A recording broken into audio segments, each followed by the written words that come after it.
बिस्मिल्लाहिर्रहमानिर्रहीम। पाक आर्मी का जो हेली कॉप्टर कुछ दिन पहले लापता होता है, इसके बारे में अहम तरीन डिटेल और सबूत आज की इस वीडियो में मेरे पास आ चुके हैं, जिसमें आप लोगों को दिखाने जा रहा हूं कि पाक आर्मी का हेली कॉप्टर खुद बहुद मौसम की वजह से नहीं गिरा, बल्कि इसमें अमेरिका और इंडिया मुलव्वस है और अमेरिका ने टारगेट करके पाक आर्मी का ये हेलीकॉप्टर गिराया। मुकम्मल डिटेल आज की इस वीडियो में आप लोगों को दिखाने जा रहा हूं, लेकिन वीडियो शुरू करने से पहले आप लोगों से एक छोटी सी रिक्वेस्ट है, अगर आपने अभी तक हमारे चैनल को सब्सक्राइब नहीं किया तो जल्दी से चैनल को सब्सक्राइब कर लें, ताकि आने वाली नई वीडियोस आप लोगों को बर वक्त मिलती रहें। आप लोगों को बताता चलूँ कि गुज़श्ता कुछ दिन पहले जो पाक आर्मी का हेलीकॉप्टर लापता होता है, जिसमें कोर कमांडर समेत 6 आला ओहदेदारान और अफसर सवार होते हैं।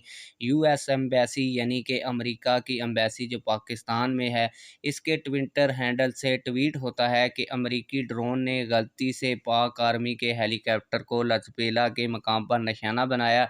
इस संगीन हलाफ वर्जी और गलती और जानी नुकसान पर हम शर्मिंदा हैं। फिर कुछ देर के बाद ट्वीट को डिलीट कर दिया जाता है और ट्विटर हैंडल तब्दील कर दिया जाता है।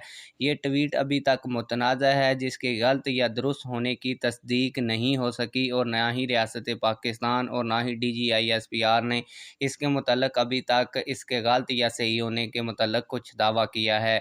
कुछ देर बाद अमरीकी ड्रोन अटैक से अलकायदा सरबराह ऐमन अज़्ज़वाहिरी को अफ़गानिस्तान में निशाना बनाने और हलाक करने का दावा करता है। कहा जा रहा है कि ड्रोन उड़ाने के लिए पाकिस्तान की हदूद इस्तेमाल की गई। DGISPR अगले दिन कन्फर्म करती है कि आर्मी हेलीकॉप्टर का मलबा लसपेला के मकाम पर मिल गया है।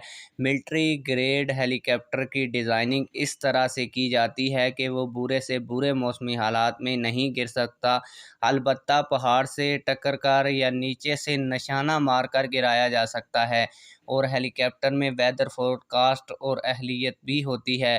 कहा जा रहा है कि ऐमन अज़्ज़वाहिरी की हलाकत और ड्रोन त्यारे की परवाज़ की इजाज़त के इनाम में पाकिस्तान में डॉलर की कीमत 10 रुपये तक गिर गई है। कहा यह भी जा रहा है कि मदरजा बाला इवेंट्स को दबाने के लिए PTI फॉरेन फंडिंग केस का फैसला जल्दी सुनवाया गया, ताकि मीडिया अवाम का ध्यान बटा सके।